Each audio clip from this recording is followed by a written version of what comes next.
లేఖన భాగాలు తెరిచి 138వ కీర్తన 3వ వచనము, నేను మొర్రపెట్టిన దినమున నీవు నాకు ఉత్తరం ఇచ్చితివి. Praise the lord. మనమందరం కూడా దేవాది దేవునికి మొర్ర పెడితే దేవుడు తప్పకుండా మనందరికీ ప్రత్యుత్తరాన్ని కలుగు చేస్తాడు. ఆయనకు మొర్రపెట్టు వారికి, ఆయనకు నిజముగా మొర్రపెట్టు వారికి ఆయన తప్పకుండా ప్రత్యుత్తరాన్ని కలుగు చేస్తాడు. దానిలో ఎలాంటి సందేహం కూడా లేదు. కానీ మనము అడగట్లేదు కాబట్టి మనం అందరం పొందుకోలేకపోతున్నాం. దానిలో వేరొక ఆప్షన్ ఏమీ లేదు. మీరందరూ కూడా కుటుంబంలో ఆశీర్వాదాలు కానీ, స్వస్థత కానీ, దీవెన కానీ, కుటుంబంలో విడుదల కానీ కలగలేకపోవడానికి కారణం ఏమిటో తెలుసా? అసలు మీరు అడగలేని స్థితిలో ఉంటున్నారో, ఒకవేళ ఏమి అడగాలో కూడా తెలియని పరిస్థితిలో ఉంటున్నారు. మీరు నిజం చెప్పండి. ఆకాశ పక్షులను చూడండి, అవి విత్తవు, కోయవు, కొట్టల్లో కూర్చుకొనవు, అయినా పరలోకపు తండ్రి వాటిని పోషిస్తున్నాడు. వాటికంటే మనమందరం కూడా శ్రేష్ఠులం కాదా?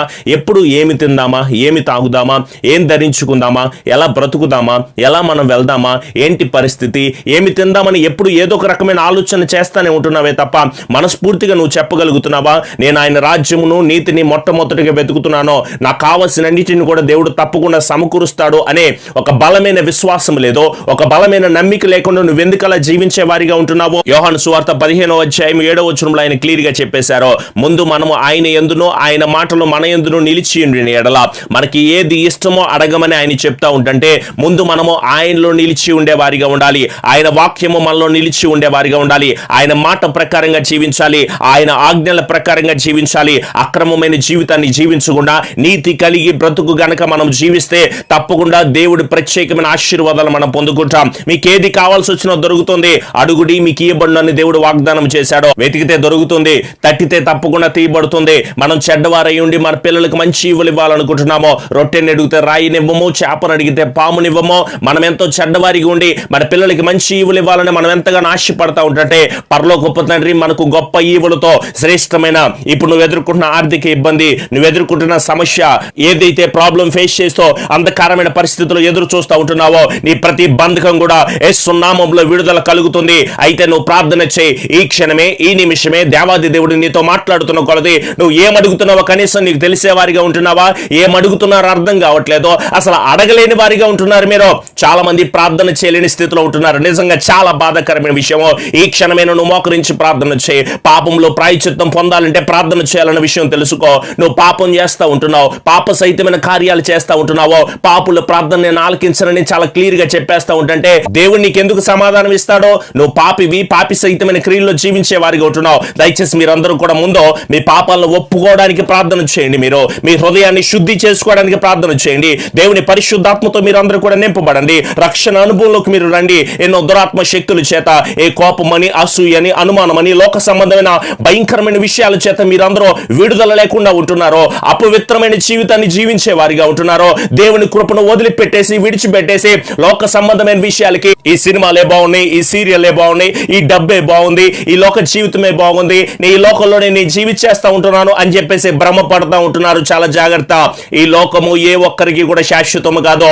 ఏదో ఒక రోజు మీరైనా నేనైనా వదిలిపెట్టి వెళ్ళిపోవాల్సినదే. శాశ్వతము కానీ ఈ లోకం గురించి మీరందరూ ఎందుకు ఆలోచన చేస్తున్నారో ప్రార్థన చేసి వీటన్నిటిని వదిలిపెట్టండి. అడిగితే దేవుడు తప్పకుండా, మొర్ర పెడితే దేవుడు తప్పకుండా నీ కుటుంబాల కార్యాలు జరిగిస్తాను అని ఆయన తెలియచేస్తా ఉంటున్నప్పుడు మీరు ముందు ఏమడుగుతున్నారో తెలియట్లేదు. అయితే కొంతమంది ఎలా అడగాలో కూడా తెలియట్లేదు.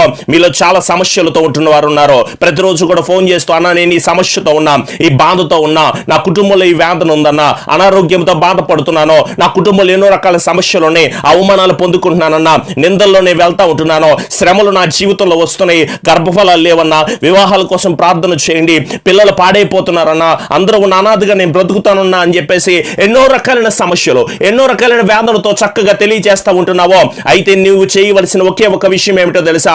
దేవుడు తప్పకుండా కార్యాలు జరిగిస్తాడో. ఆయన తప్ప ఇంకొక ఆప్షన్ అనేది లేదో. ఆయనే కార్యాలు జరిగించడానికి సమర్థత కలిగిన దేవుడని నువ్వు విశ్వాసంతో అడుగు. ఇది జరుగుద్దంటావా, ఇది అవ్వుద్దంటావా, దేవుడి కార్యాలు చేస్తాడంటావా అని రెండవ మనసు రావడానికి అవకాశం ఉండకూడదు. మీరెవ్వరూ కూడా సందేహించే ఆత్మతో దేవుని అడగొద్దు, అనుమానపు ఆత్మతో మీరు అడగొద్దు, అల్ప విశ్వాసంతో మీరు అడగొద్దు, అపనమ్మికతో మీరందరూ కూడా అడగొద్దు. మనము ఏదైతే అడుగుతున్నామో దాన్ని మనం పొందుకొని ఉన్నామన్న బలమైన విశ్వాసంతో మీరు అడగండి. దేవుడు మీ పట్ల కార్యాలు జరిగిస్తాడో. ఆయనే తప్పకుండా ప్రతి ఒక్కరి పట్ల, అడుగుతున్న ప్రతి ఒక్కరి పట్ల, ప్రార్థన చేస్తున్న ప్రతి ఒక్కరి పట్ల, వాక్యం వింటున్న మీ అందరి పట్ల కూడా దేవుడు తన కృపనిచ్చి తప్పకుండా నడిపిస్తారో. ఈ క్షణం నుంచి అయినా సరే మీరందరూ కూడా ప్రార్థన చేయండి. యేసు నామములో మనం ఏది అడిగినా సరే తప్పకుండా మనం పొందుకుంటామో. ఈరోజు మీరు అడుగుతూ ఉంటున్నారు, పాస్టర్ గారు నేను దుఃఖములో ఉన్నానండి, బాధలో ఉన్నాను, కన్నీళ్ళలో ఉన్నాను, కష్టంలో ఉన్నాను. నువ్వు చెప్తున్న ఏ సమస్య కూడా ఇక మీదట ఉండదో.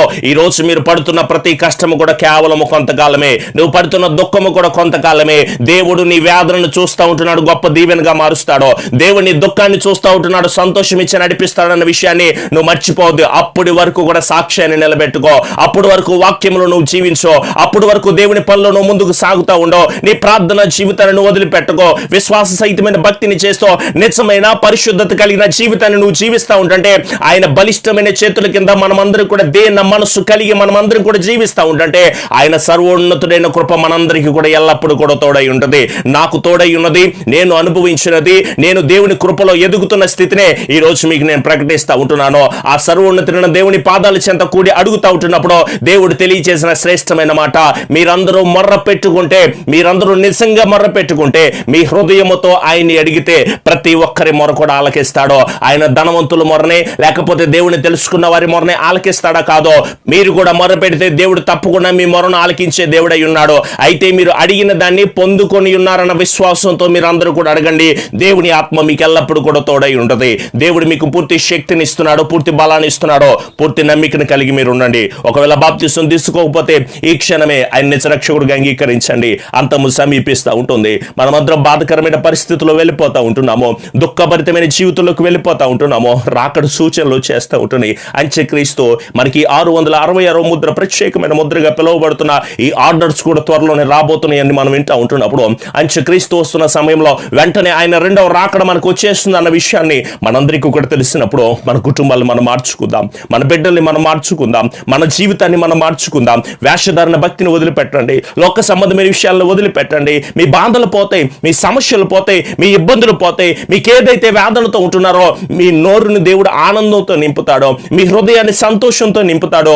దేవుడి వాక్యము చేత మిమ్మల్ని ఆత్మీయంగా బలపరుస్తూ ఉంటుంటే, ఏ తాగుడైతే, ఏ వ్యభిచారం అయితే, ఏ పాపం అయితే, ఏ సమస్య అయితే, ఏ కోర్టు సమస్య అయితే, ఏ కోవిడ్ పాజిటివ్ వచ్చి ఎంతగానో బాధపడుతున్న నీవో తప్పకుండా దేవుడు తన కార్యాలతో సిద్ధపాటు చేస్తాడో.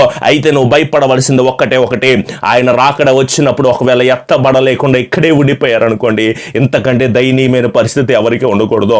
అందుకే మీకు నేను బాధతో ప్రతిరోజు కూడా తెలియజేస్తూ ఉంటున్నాను, నానా ఈ లోకం శాశ్వతము కాదు, మీరు అనుకుంటున్న ఏది కూడా శాశ్వతము కాదు. నిజమైన శ్రేష్టమైన నిత్య రాజ్యం కొరకు మీరందరూ కూడా సిద్ధపాటుని కలిగి ఉండండి. ఏకీభవించి ప్రార్థన చేద్దామా? కృపాసత్య సంపూర్ణుడా, మా గొప్ప దేవా, నీ పరిశుద్ధమైన, నీ ఘనమైన, నీ శ్రేష్టమైన నామాన్ని బట్టి మీకు లెక్కలేని స్తుతులు స్తోత్రములు నాయన. ఏ పాటి వారము ప్రభువా మిమ్మల్ని స్తుతించడానికి ఎలాంటి యోగ్యత లేని మమ్మలను ప్రభువా మరొకసారి మీ వాక్యము ద్వారా, నీ దైవ సేవకుడు ద్వారా మాతో మాట్లాడిన విధానం బట్టి మీకు స్తోత్రములు ప్రభువా. అల్పులము, దీనులము, ఏమీ లేని వారము ప్రభువా, మీ వాక్యము ద్వారా మీరు మమ్మల్ని నడిపిస్తున్న విధానం బట్టి మీకు స్తోత్రములు నాయన. నీ బిడ్డలతో మీరు మాట్లాడుతున్నారు, శక్తినిస్తున్నారు, బలమునిస్తున్నారు ప్రభా. మీకు మరొకసారి స్తోత్రములు ప్రభా. వైద్యులకు, పోలీసులకు, కార్మికులకు, ప్రభుత్వాలకు మంచి జ్ఞానాన్ని మీరు అనుగ్రహించారు నాయన. ఎవరైతే ప్రార్థనలు ఏకీభవిస్తున్నారో వారి ప్రార్థనకు తగిన ప్రత్యుత్తరాన్ని మీరు దయచేయండి నాయన. అనారోగ్యాల నుంచి నెమ్మదిని వారికి అనుగ్రహించండి. తాగుడి జీవితాన్ని నుంచి విడుదల మీరు దయచేయండి. వ్యభిచారమైన మనస్సు నుంచి, పాప సహితమైన జీవితాన్ని నుంచి ప్రతి దురాత్మ శక్తిని యేసు నామములో విడుదల మీరు దయచేయండి నాయన.